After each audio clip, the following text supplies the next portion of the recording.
Hello, good morning, good evening, good afternoon, whatever time is for you. Thank you for joining us on our YouTube channel, Go Live channel. This is a great time. We have Kasper with us, and this is a great moment as well. The new announcement of Power BI to become a top leader once again in Gartner Quadrant. Yeah, very exciting, very exciting. Yes. Yep. How are you doing, Kasper? Good, great. Yeah, everything is good. I wish we could travel, but I think probably that goes for everyone. When you want to see in live in-person events. But other than that, yeah, I'm doing good. I was already working remote, so now everyone is working remote. Yeah, that's right. Yeah, it's like totally different time. Everyone is looking forward to the in-person event. Hopefully that will happen at some time, Yes. and we'll meet you at the conferences again. We have a lot of people online, which is great. Feel among those from your peers, of course. So if you have any questions, ask, and Phil will answer. That's the way. This is the way. Exactly. Okay, right. So before starting the conversation, I'll just want to mention we have Power BI Summit coming up in April. Kasper, Phil, and many wonderful Power BI speakers are speaking in that event. Make sure go and check out that website. Feel free to write your questions in the chat window. I'll monitor those, and we'll have a 20 minutes Q&A at the end with Kasper, and that's pretty much me. You can start your presentation, Kasper. Yeah. All right. Cool. Let me start. Let me know when you can see it. Yep, can see it perfectly well. All right. Cool.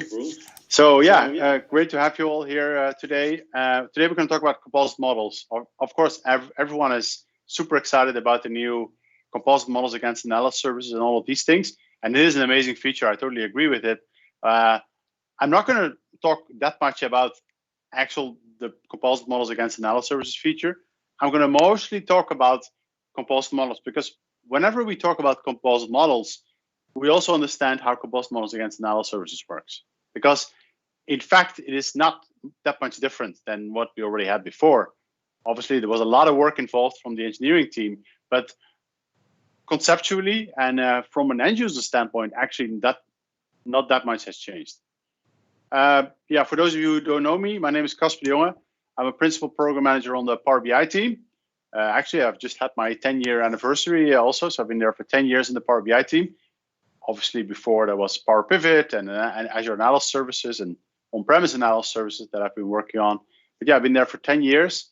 Yeah, I now work in the Power BI CAT team together with all these great folks like Phil and Adam and Patrick and Chris Webb and many more. So that's very cool. So what we're going to talk about is three things really: connecting to data, composite models, what they are and how they work, and composite models to analysis services. So the first and most important thing to really recognize and to know how this works is, how does Power BI connect to data? And Power BI connect to mostly, well, actually it always connects to data in two ways. You import data or you use direct query. And initially, before we had composite models, it was you had to make a choice. It's either one or the other. When you import, you use the import data into the analysis services engine, and you will get blazing fast performance. But when you're importing data, it has downsides, and we'll talk about this in a second. If you want your data to be fresh, you don't want to be importing it. You want to use direct query. If it's a huge model with terabytes and terabytes and terabytes of data, you also need to be in direct query mode, because it doesn't fit in the in-memory engine, or refreshing it takes too long. So those are the two things, and you can kind of see the way that it works here, right? So we have a model in direct query mode, we have a model in import mode. That's the only way we had it before we released composite models. Now, when you import data, it's the fastest engine for analytical query patterns, bar none. So when you do analytics, when you do slicing and dicing, when you want to look at sum of sales by dimensions, the engine is just going to be the fastest. Importing data is going to be the fastest there is. And it supports a lot of functionality that other engines don't necessarily support. like time intelligence, distinct counting, and many other functions natively and fast. It is high concurrent too, which is oftentimes a problem with like big data systems. Concurrency is a problem there.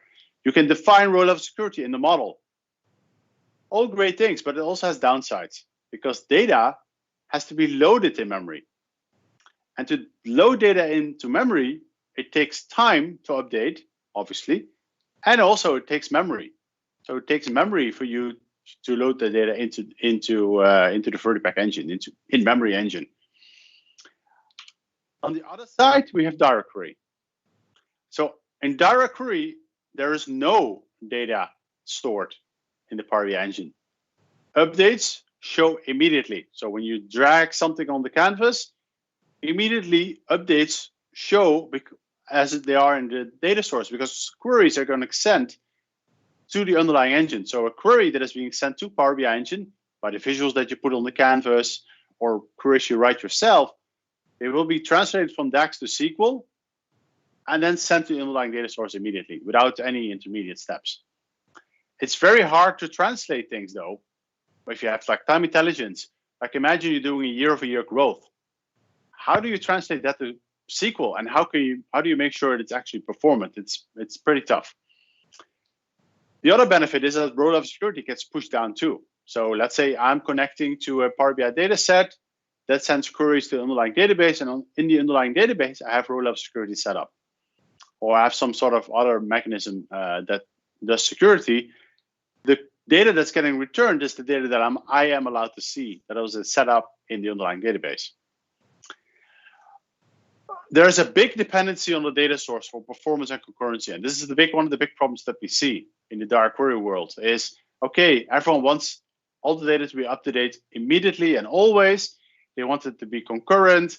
They want to have everything, but do not recognize that you actually need a really good database, or you need a good DBA to help you set up and make sure that you do the right things, because you need to make sure it's performant for query patterns that a SQL Server engine usually is not used to. So you need to make sure that all those are getting tuned, and that is taking a lot of time and energy. It is much easier to just import the data into Power BI and get it up and running. It doesn't mean that you don't have to, but I mean, it is definitely something to recognize, to remember. And then, as I said before, with single sign-on, you can use the roll-up security from the data source directly. So these are the two different modes that we have in Power BI, import and direct query. So what that means is that SQL is being generated on the fly. So let's say I do a visual that has years, and it drag in the sum of sales amount from these two columns. What actually happens under the covers is that this DAX query that you see on the right is being sent to the analysers engine, but that gets translated into a SQL query.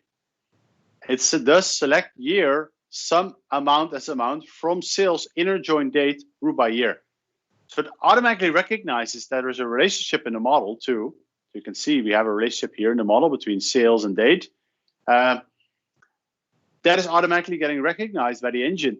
And it generates a SQL query that actually gets us the data, the year, the amount from the sales joining the date table. It automatically uses the keys. I didn't add that here for brevity's sake. And it's automatically grouping by.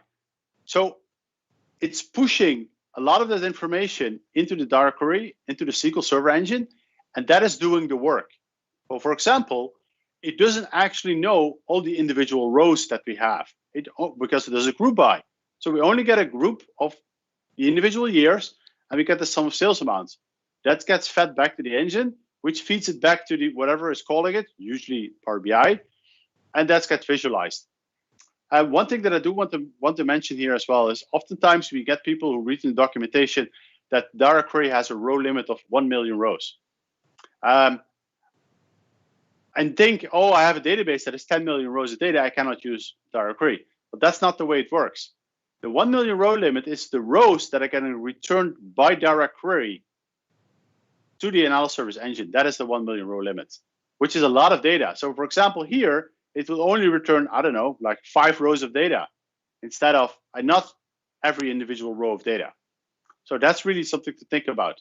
And also, when we start talking about performance and things like this, when things do not fold nicely and the direct query engine doesn't know really what to do, it's going to send more verbose queries and trying to get more data and trying to stitch them together. As soon as you see those types of queries, you need to start thinking about how to optimize your SQL queries, how to optimize your model to get the best results. And I'll show you a bit more about this later on. So yeah, as I talked before, joining data is very important. So when joining data, we try to push the joins down. So again, another example, select year, customer name, sum of amount from sales, date, and customer, group by year and name. And again here, it will only give us all the customers by years and the sales, not more, because it's pushing all the information down to the underlying database system. The other interesting thing to mention here is you see an inner join here, but by default, and I'll show you this when I'm actually doing demo a bit later on, you see an inner join here, but by default, Power BI does an outer join. And the reason why it's doing an outer join is because it's trying to mimic the behavior of the analysis engine. The analysis engine has behavior in it that it wants to make sure, like if you look at this model here, and if you understand how inner joins work, is you will get all the sales where they have dates and that have customers. But what if we have data quality issues or something like this, and we're missing a date or we're missing a customer, then we're missing sales because it gets left out because we're doing an inner join instead of an outer join. And analysis service engine by default does an outer join to the tables. It works a bit different than analysis service, but that's the way it's working. It's implemented. So by default, it's doing an outer join. Obviously, for performance sake, inner join is way better. So you can change it to do inner joins. And I'll show you this in a second where you do it. There's an option that's called assume referential integrity. When you turn that on, we assume that it's referential integrity, and then it does an inner join. But I'll show you that in a bit. Actually, I can show it to you now. All right, so let's go to a quick demo. So I have a model here that is in direct query mode. It's connecting to a Synapse database. On the right, I have some tables here. I have a model. You can see the nice new diagram view. I have events, geography, users. When I hover over it, you can actually see it's connecting to a SQL Server database. It's actually a Synapse database in direct query mode. And here, if I double click on one of those relationships, it opens up the relationship diagram. And you can see here on the bottom, assume referential integrity. This, if you turn this on, it will go from outer joins to inner joins. Of course, you have to make sure that your data is correct. If you don't have the data correct, you might get into trouble and you're missing sales because you had sales without any customers. And maybe you're okay with that too. That can happen too. So you can see it here. We have events, operating systems, users, devices, date, and geography. Now I can go in and just start dragging. And everything is in direct query mode. Go to my events. I can go to account rows, and it will start doing account rows of tables. And it's just the DAX measure here, count rows of the table. And the count rows returns, and I have 8 billion rows of data here sitting in my Synapse environment. And I can just start drag and dropping. There's nothing different than the usual experience that I have. I'll go in here, do it by geography, and I'm going to make it into a tree map.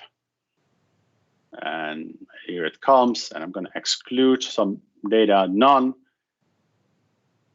All right, and so stuff is happening, right? I'm seeing information, but what is actually happening under the covers? So what I can do is I can go to my view, I can go to my performance analyzer, I can do start recording, and I can do refresh visual. And what now is actually going to happen is it's going to tell me here my count rows by geography name, how it's been built up. And these are not cumulative numbers. You can see they don't add up. So the DAX query is sending a direct query to the underlying database. And then in the end, it just very short amount of time to visual display and some other information too, the weighting and things like this. But I can do copy query here. I can open Notepad. We can paste it, and now we can see which queries are being sent. So the first thing that happens is a DAX query. one we see here on top, right? Define, a filter, we see the geography names. Well, we were excluding the none. And that it gives me for this filter table, I want to see all the rows that we're adding. Okay. Now, then in the end, we're gonna do a top 1000, and then we're gonna order it by the count rows, descending, and geography names. Now, that's the DAX query that generates a SQL query. And now this is where things get a bit interesting, right? So here, again, remember I was talking about the 1 million rows. So it's doing a top 1 million rows of geography name and a count. Okay, so this is interesting, right? It automatically knew what I can do, right? My count rows got translated into a count big.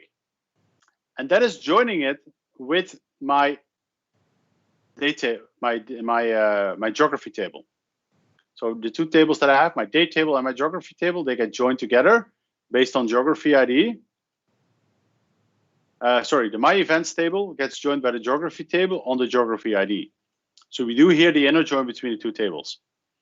And we're excluding the geography name in none. So again, filters that are applied, and this is interesting to remember when we start talking about actual composite models, because right now we're still just talking about the basics. We're still talking about regular, just normal direct query mode. But everything gets translated into SQL as much as possible. Okay, so here is doing geography name is none, and it's pushing that down, and that is the data that's getting returned. So it translates this DAX query into the SQL query that is joining the two tables together by the geography name. And it knows all of this because of the model that I built. And it's doing the filtering. Okay, so that's the very simple things. So the important thing to recognize here is there's no data being stored inside of Power BI. Everything is in direct query mode. I have set my relationships to use inner joins, which is the most performant one. And everything that we do gets pushed down. So filters are created. You can see that the geography name, the none I've excluded, the joins that we've created, everything gets pushed down. All right.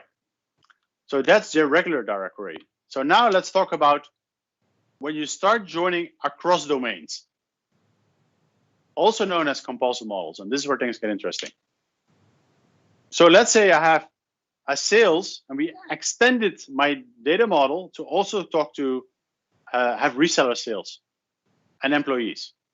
So we have sales, reseller sales, and both sales and reseller sales have a date table, and both have dates.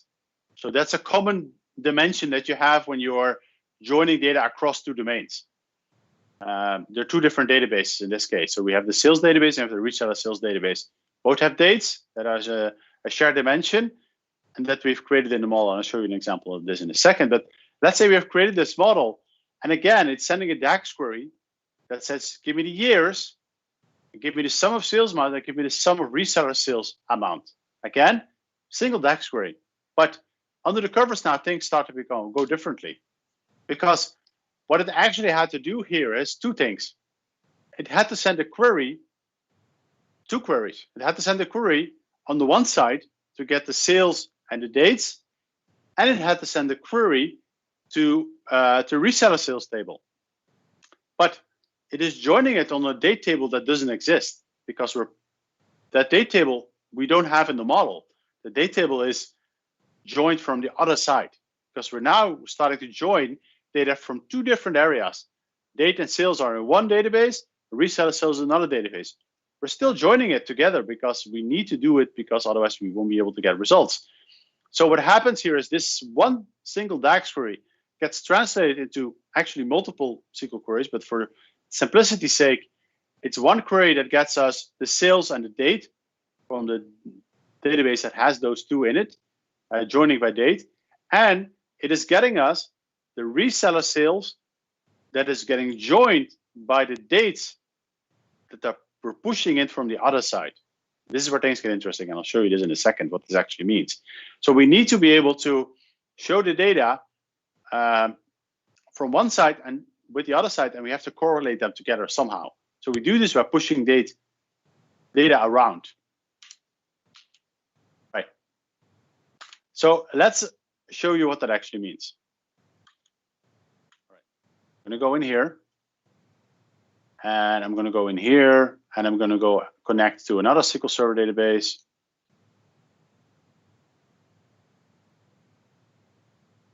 All right. I'm going to go in here, and I'm going to add my invoices in this case. So I'm going to load the invoices. And the first thing that will ask is what I want to do. I want to import a direct array. I'm going to do direct array. And the other thing that is now asking me, and this is interesting, this is a potential security risk. And why is it telling me that it is a potential security risk? Well, remember what I just told you, right? In order for us to join data from two different domains, we don't want to get all the data. We just want to have a filtered subset of the data. So let's say, for example, you have data for only a few customers in one side, and you have data for many other customers in the other side. You don't want to get everything. You just want to get a filtered subset back, because the better you can get, or the least amount of rows that you can get back, the joining will become easier. Because we don't just want to get, and especially when you start talking about large amounts of data, and again, because if we go back here, I'm going to go back to my slide and show you. Again, the big key here is we're getting a grouped set of data back. Again, same thing here. That is a subset of all the individual rows of data. And again, that is important because we're letting the SQL servers do all the work. We're getting the smallest subset of data back to Power BI, where we in the end are going to combine the data from two different ones together to return it to the DAX engine, to return it to the visuals. Okay, so that's why you're getting this error message or warning message says, okay, there's a potential security risk. Because what we're doing, imagine in the case of customers, you have customers in the one side, the customer table, and the sales on the other side. Customers and sales in one database, and reseller sales in the other one. And you're joining them to the customer table. Those customer names will be pushed into the other database. So if someone is snooping or someone is looking at the SQL queries, they might see customer names, for example. In this case, we're okay with it. So I'm going to drag in the invoice name. And now you see the invoice date showing up here. It has a table here. You see it has a different color, which is good. So it shows us now that it's from a different table. So again, it's a different SQL Server database, but I can just join it like anything else here. Press OK. I cannot do assume referential integrity because it's not joining actually. When we do SQL Server, it's not joining the queries together. It has to do with after the fact.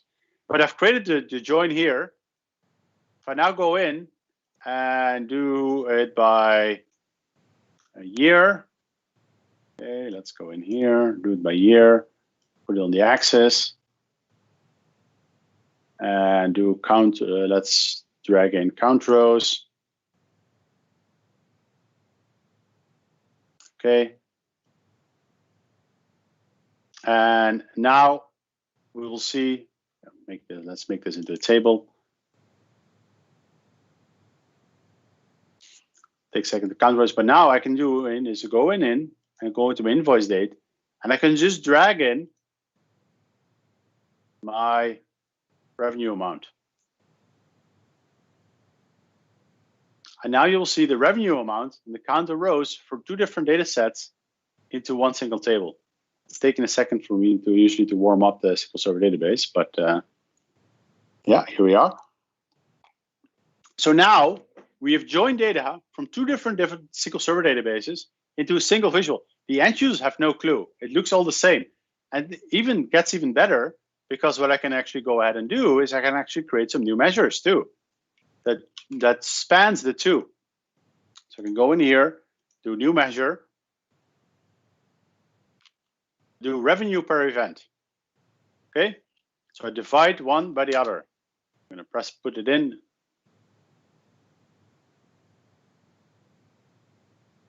Can I add to them all? I think it's doing some refreshing in the back. Yeah, revenue per event. And now I can add this here too. As well. I'm using a beta version of Power BI Desktop, so I hope I didn't break things. It's here. Yeah, it's good. So you see revenue per event. So I can actually create a measure that is combining the two different areas. Okay. So the end users, I have no clue that things have changed, right? But under the covers, a lot is happening. So let's take a look. I'm going to view. I'm going to use my friend, the performance analyzer again. I'm going to do start recording. And I'm going to actually get rid of this guy because I don't want all this stuff to be executing either. I'm just going to refresh the visual. It's going to refresh the table. And you'll see a lot of will be happening here because I made it into a table visual too, which does special things. What it does here, as you can imagine, it gives me the count rows, the revenue amounts, the revenue per event for the years, but also the grand totals, which are different queries that need to be sent. So we go in here, you can see the time is going up significantly too. So again, let me see, do I still have Notepad open? No. Let's quickly open Notepad. All right, so now here we go. Zzz, all the way up. There's lots of stuff happening, as I told you. All right, the DAX is simple, really simple. It is summarized columns, roll up, add a subtotal. So this is for the grand total row, giving me the count rows. Let me make it a bit bigger. Giving me the count rows, giving me the revenue amount from the invoice date table, and giving me the revenue per event, the measure that I created. Okay, again, pretty straightforward. So now what is actually happening here, it is pushing my data in. So again, I'm doing the first query that getting from my Synapse database, the events joining with the dates table. Okay, so far so good. We saw that before. And this will now give us the information from those two tables. Then I want to get the date table because this is the joint dimension that we had before. So now we're getting the date table, okay? That is to be able to make sure that we actually get, so we got data from one Synapse database, we got the shared dimension of the dates, everything in it, and now we're getting data from my other database, my invoice table, my regular SQL Azure database.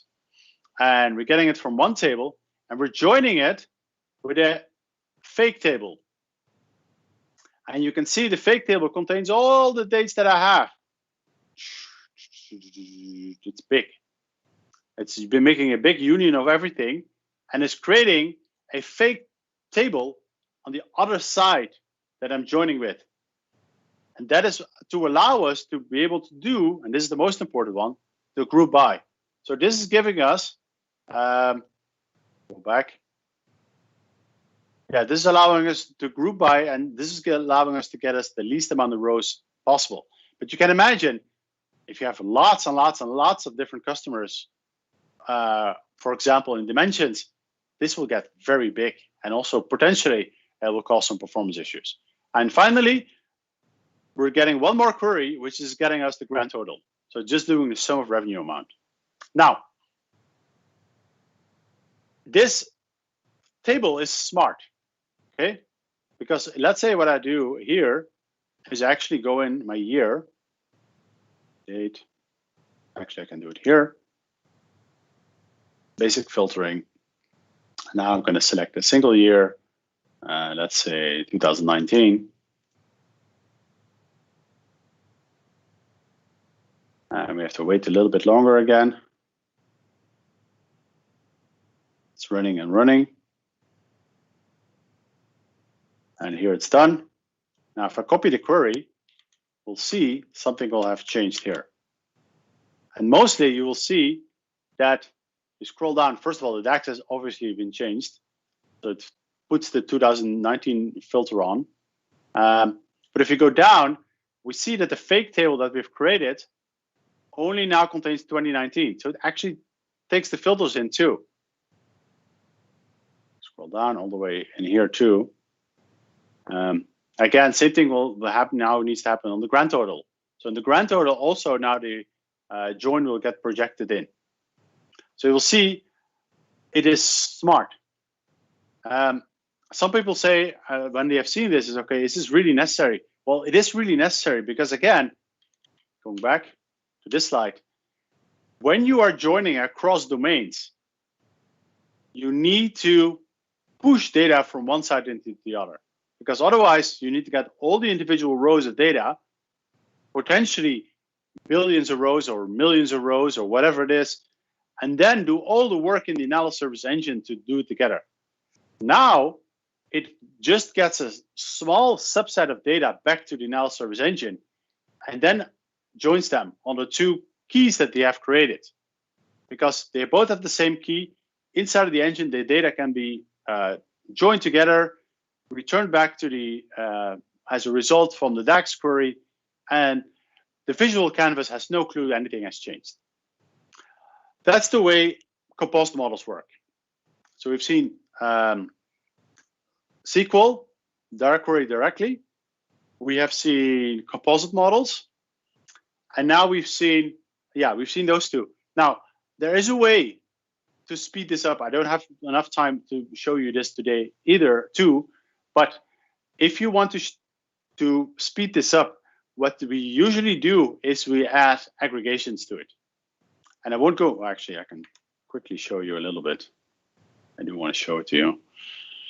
So when you have, let me just show you the slides, and then I won't show you the actual demo. With aggregations, you can speed this up, right? But aggregations are an in-memory table to reduce pressure on direct query data source and inefficient joins. It can be used to catch 98% of all the queries you've already packed, but still allowing users to see all the details. And this is where things get really interesting. I mean, if you haven't read it, if you want to know about aggregations, I'm going to ask Phil now, who's in the chat, to paste in his blog post because it has some amazing details on how you can implement aggregations. But what would happen here is we have a combination of in-memory and direct query, which we can also do. And once we do that, you can capture a lot of the, let's say on the visual that I had just now, right here. I have year, I have count rows and revenue amount. That is a very small amount of data.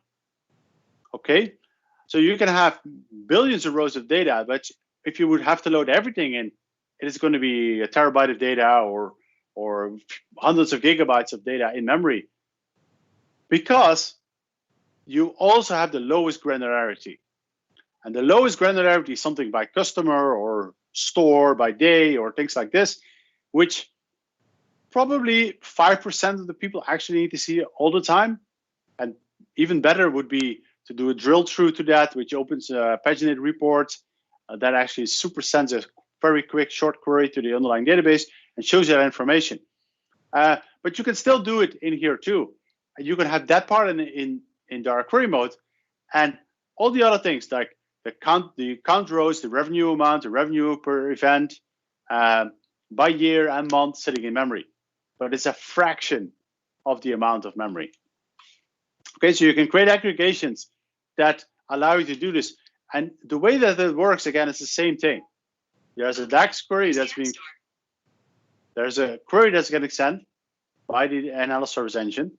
It hits the in-memory cache instead of doing direct query. But interestingly enough here is, you see, we do a sales amount.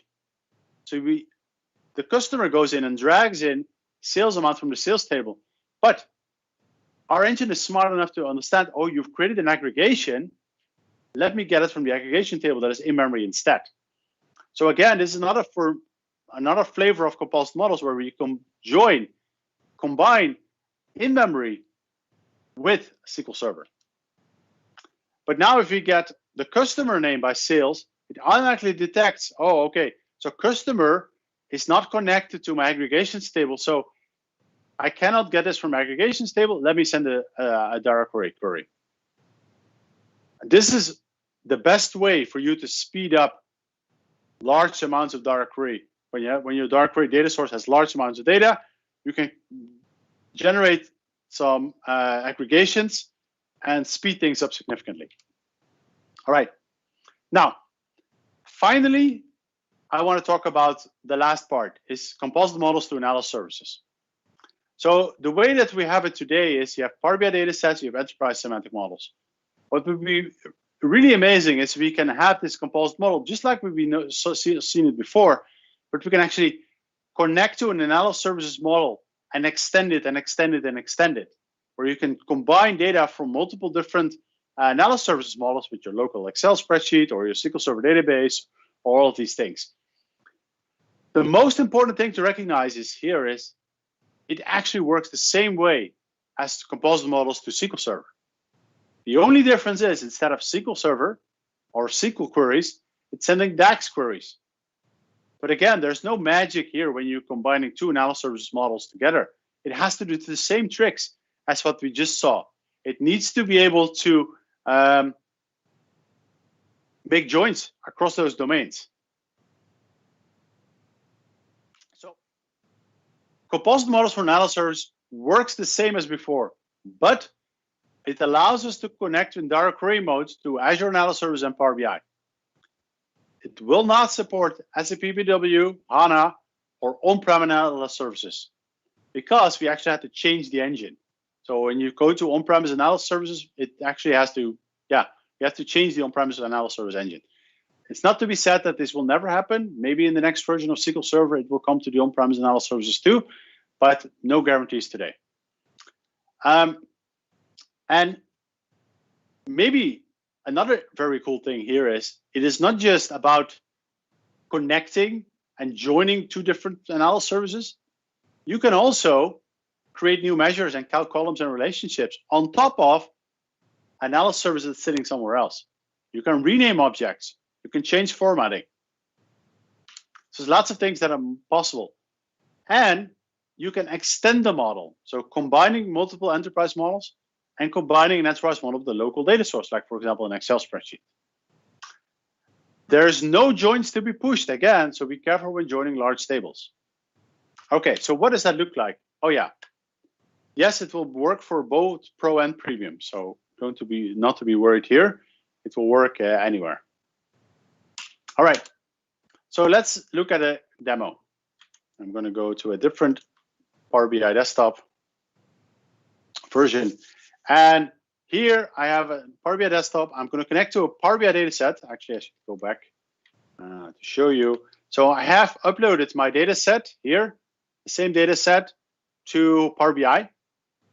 And now I am a business user. So before I was the guy who was building all the models and doing all of these things. Now I'm a business user and I'm using this report. But this report showing me again my my count of rows, right? My number of events that I had before. But I have an Excel spreadsheet here. I have projections and I want to combine the two together. I want to combine projections of the events that we have and actual events. But this is in my Excel spreadsheet. The other one is a model that I have in Power BI. So how can I combine them? So again, I go to my Power BI desktop. I go to click on import user connect to a Power BI data set. I'm going to connect to the Power BI service. It's going to show me all my data sets that I have available. But here again, same data set. I'm going to click create. This is going to make a connection.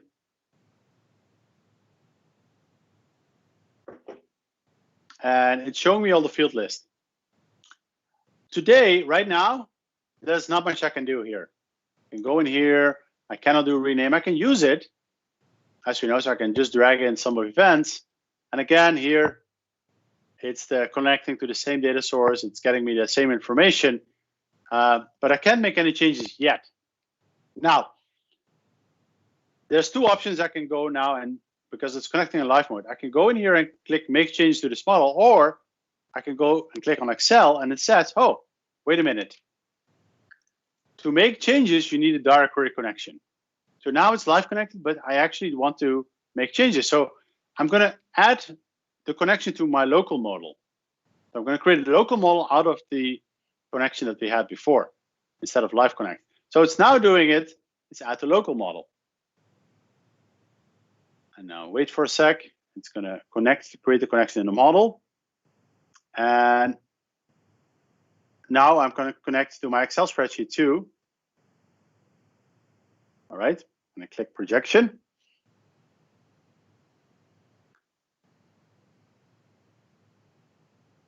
All right, It's the same Excel spreadsheet we just saw. I'm going to add load to it. In this case, I'm importing it. And again, it's telling me there's a potential security risk because, again, if you're running, it needs to inject the data again, right, from one side to the other. I'm going to press OK. In this case, I have a local Excel spreadsheet that I'm loading to my local Power BI desktop file. And here it is, projection is being added. If I go to my model now, I'm going to upgrade, always upgrade to the new diagram view. Here's my projection table. And I can do my projection. Again, it has date and the date key. I'm going to create a relationship. Yeah, okay. Create a relationship. Now we have a relationship created. And you can see the different colors too, right? So the blue color means it's in dark query mode. This color means in import mode. So now I'm combining the two different ones, import and direct query mode. So now I go in here and I will be able to do, again, same thing, number of events. Yeah, I can also, interestingly enough, my model that I had before, I can now do something like total events or total of events, if I could have typed. I can actually change the decimal place. I can add, like we saw before, right? It didn't have added total events. It didn't have, see, it doesn't have nice numbers. So what I can do is go in here and I can add 1,000 separator. And again, it's adding 1,000 separator to my DAX, to my model, my analysis services model. And I'm just adding things here. I'm changing the names. I'm changing the formatting, all of these things. So now let's add, again, a few more things. Let's add month here to the axis. Let's add a filter on years.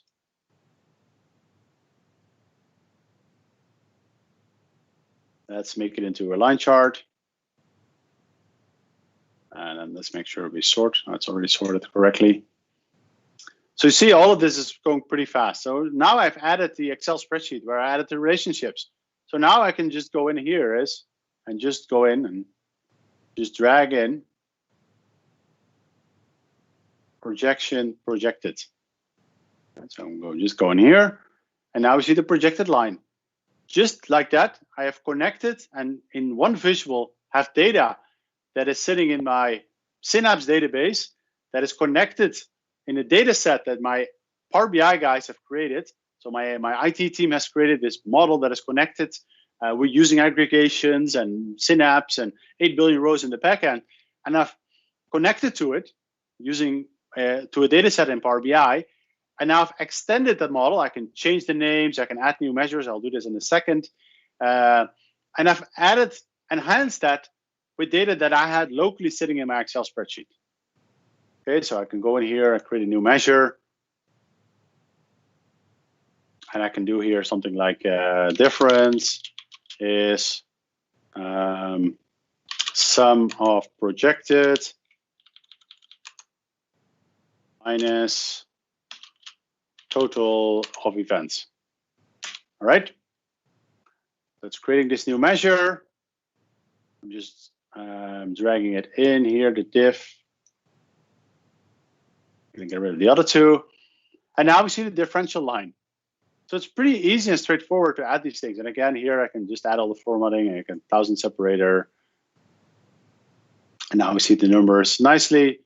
So we can easily see the difference between these things. And I've just extended my model with Power BI. Now, finally, the last thing that I want to show you is, again, if we go in and see what's actually happening on the covers, I'm going to start recording. I'm going to refresh this visual. And we're going to copy this. It says DAX query, direct query, and again, visual display and stuff. So again, Notepad I have open here. I'm going to paste this in. And now what we see again, same thing. We see the base DAX query. That's the query that's being used to generate this visual. So we filtered by 2019. We've seen this before. We have some new DAX functions too.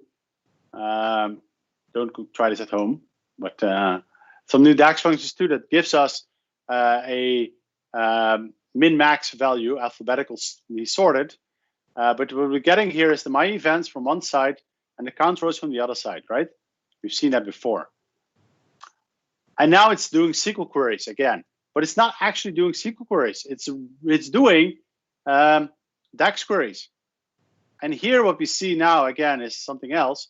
It is sending a DAX query that's giving us from the one side, the one analysis service engine.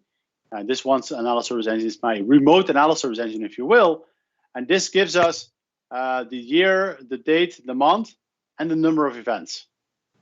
So this is the big one. This is the one that has aggregations defined on it and direct query mode and everything.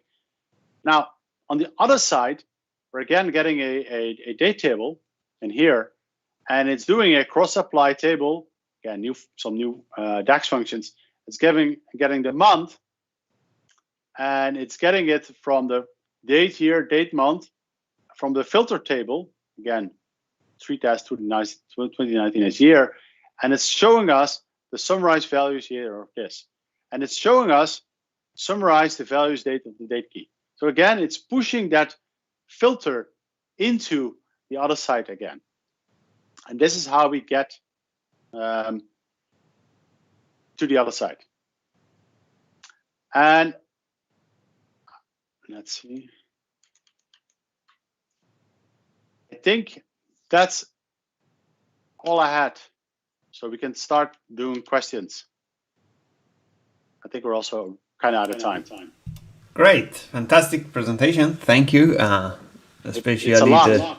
Yeah, 40 minutes, probably quite more. a lot in one area. We had a question from Donald, which feel like Jolly answered it in the comments. Donald, let us know if you still have more questions, and anyone else feel free to let us know if there's any questions. Like one of the things that I really get a lot of questions normally with composite model with SSA is that people are still worried about like what kind of limitations would be still there. I mean, there are some limitations at the moment because it's just such a new feature, but they are thinking like what like some of these would be lifted, but what are those that wouldn't be lifted, or things like that? Like what do you see let's say as a future of this? Good question, but like what types of limitations? What do you think? Like, I mean, it is something that you really have to be careful with anyway. But in general, it seems to be like the composite model. Like, I am more concerned about composite models against big, clunky SQL Server databases than I am with composite models against analysis services, because it's sending DAX, which is what we all know and we all love, and the analysis services loves, and it doesn't have to craft these clunky SQL Server statements, because it can do all these things that it knows to do, like all this time intelligence function, all of these things. It is just DAX, so you just send it to the other side, and that's good. The only concern is when you have very large dimension tables, and you start joining up on that. That could potentially be an issue, because you have to move a lot of data around, and then things might potentially get slow. Yeah, that is definitely one of the things. Another thing is like the number of chained data set that people might go and create on this. Like, let's say we have a Power BI data set, then someone goes and create like a composite model using that Power BI data set, then another composite model using the other one. So there's an option that also will be available on Azure Analysis Services that allows you to turn off the ability to connect to a composite model.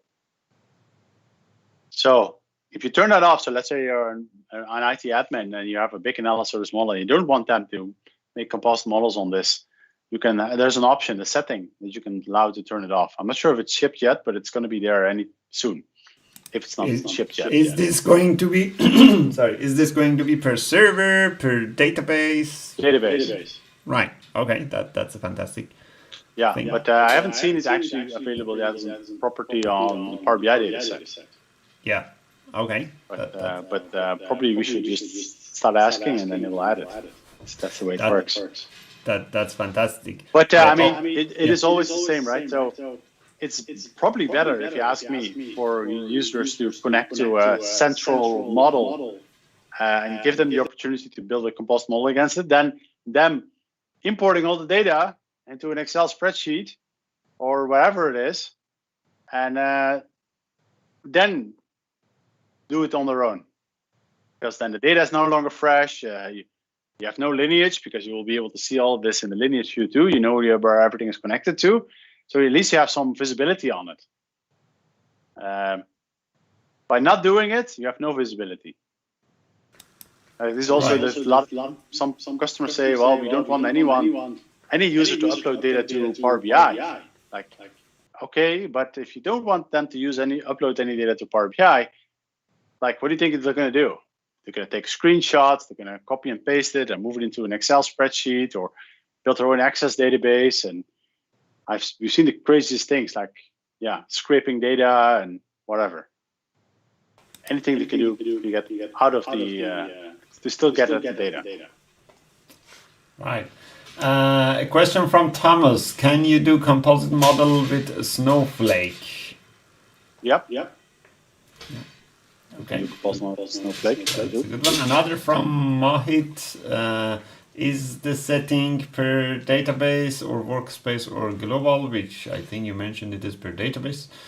Yeah. So hopefully that'll answer that. One other thing about this, like composite model, which I often get question about it, is actually like, how does this work with the governance side of things? I know we talked about more like the developer side of things, which are like possibilities, what can be done. Because you are dealing with a lot of customers in your job, how do you see adoption of this? Are many clients are using this, or they are afraid that this might create more silos? What is your take on that? I think it's the opposite. I think it is the ability for them. Like, there's a few things. This actually gives the ability to build more corporate central big models that serve the basis for all the other analysis. So we see a lot of excitement around this, and really for that purpose, like, to be able to create those centralized models that people then can combine if they want to, or they can use their own Excel spreadsheet as just a demo too, like a simple Excel spreadsheet where you have some projections in it and you want to show that demo. At least the central models are actually usable. Today with Live Connect, it's also usable, but oftentimes they want to connect this data with this data, and then things get difficult and they need to import. And so I mean, there's a lot of appetite, and we see a lot of customers playing with it too. Yeah, and exactly. Go on, please. Yeah, not just in this, but also in the cases like someone else was mentioning, and things like when you connect to systems that usually have a lot of data in it, like Synapse or Databricks or Snowflake, or it's not necessarily related to the analysis feature, but it's definitely related to the composite models. And most of the times, this can be a composite model, just like a demo now. Anything with a SQL head that can fold data, you can use the data source. You can use Oracle, you can use SQL, you can use Databricks, you can use anything Spark, Snowflake, BigQuery, Synapse, everything you can use. But in the majority of the times, those databases are served because they have a lot of data and they're expensive to query, and to make it really fast, you need some caching. So the majority of the times, it really serves to do aggregations on top of that. So that is really definitely a best practice. And again, I don't know if Phil pasted in his amazing blog post on this, but he should have. And otherwise, go to his blog. Should have a blog post about that, definitely. Oh yeah, he has a whole series, and they're amazing. Great. For all the details. Thank you. There was a question. Again, Phil answered that. Thank you, Phil, for taking care of all of these questions. Such a great to have you here. But I think it is good to, for the sake of this video, for later watch, to be mentioned here as well. Like Nizar asked that when we have a direct query and then we import, like part of data is imported, part of it is direct query. What happens for the data refresh up to date? So you need to take care of it yourself. So the scheduled refresh is when that data of the import would get updated. Exactly. Yeah, and yes, all aggregated. Thank you. Another question about Donald. What do you think of Chris Wagner's idea to split up large fact models into many and combine in composites like sales, inventory, purchase order, and separate models? I think probably he means about like having separate data marts. I haven't watched Chris Wagner's. I haven't seen it either. I've seen that he made a video, but I haven't watched it yet. I mean, in general, I think it is talking about different data marts rather than having like one super big model. I think so. Well, I think it can make sense, but it really depends. Preferably, you will have just one model. Like as long as you have enough memory and the amount of data that you have, it's probably better to have one model than a lot of small ones, because of the same reason that I was talking about before. If you start joining, let's say you start joining across three, because I mean we didn't even talk about that, but you can have multiple layers. So imagine in the scenario that I was talking about before, even with aggregations or composite models, you can have an aggregation layer sitting inside of the Power BI dataset engine, like the VertiPack engine. Then you have one layer sitting in direct query mode against Synapse, which has a lower granularity data. And then you can have one more layer that is connecting to a Spark cluster that has even more data, right, against the data lake. But you go down the stack, things get slower. And it also means, but that's just simple aggregations. But if you start talking about composite models against an analysis service and you start combining it with like all these different islands, then the joints will be pretty expensive. And that's really the main thing here, is how big are your, like if you have 10 millions of customers, then it's going to be expensive to join across. If you just have some dates and some products and some small dimensions, then it probably is okay. Yep, that is the good explanation of it depends. And one other question from Mahit about how rollable security works with this. Like what if end user has only access to one dataset, not the other, things like that. So this is interesting because there's no data in the composite models. It's all in the underlying database, in the SQL Server, in the analysis services. So roll-up security will be applied. So when you do in a query, it sends the DAX query to the analysis services database, and it returns you only the rows that you have access to. So the roll-up security of the will be of the original analysis service will be used. Great, thank you. And I have a blog post about rollable security with the composite model and things like that. Go and check that as well, please. One question from Ashraf, and good to see you here, Ashraf. In your opinion, for pro license, what is the best option architecture to deal with big data? And then he mentioned that, I mean, because we are limiting in a pro license to a model with 1 gigabyte, what are your suggestions? Well, if you're worried with 1 gig data, then it's a bit of a challenge, I would say. I mean, the only architecture is going to be like the dark query with aggregations, probably. That's it. Or you just use Azure analysis services. Yeah. That's great. But I mean, you can put a lot of data in 1 gig, honestly. And especially if you use aggregations on top of dark query, then you can go a long way. Of course, not billions of rows, but if you have a smaller model, then definitely that's possible. Yeah. Even if it is like much more than 1 gig in the direct query source, the aggregations would be much smaller, so it should be manageable in that 1 gigabyte. It all depends, but yeah, I can actually see like the demo I just did that we saw, right? When I connected to the data set that's sitting in Power BI, it was all blazing fast because it actually never hit the direct query mode. It always picked up my aggregation. And that's 8 billion rows sitting inside of Synapse. That's a lot of, I don't know actually how much data. Phil probably knows how much file size it actually is, but it's 8 megs sitting inside of Power BI engine. So yeah, you can do some smart design there.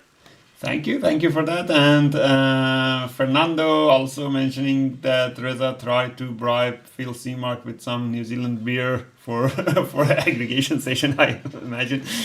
Right? We'll try to do that. Awesome. I think that's a good time to close the session. Thank you everyone for your good questions. Thank you, Kasper. Great presentation. You're welcome. Great to be here. Quite a lot of questions, and thank you for the answers. Thanks, Phil. Thank you, Phil. A special thanks to Phil for taking care of questions. Wishing you all great time for the rest of your day, night, whatever it is. All right. Thank you. Bye. Thank you. Bye.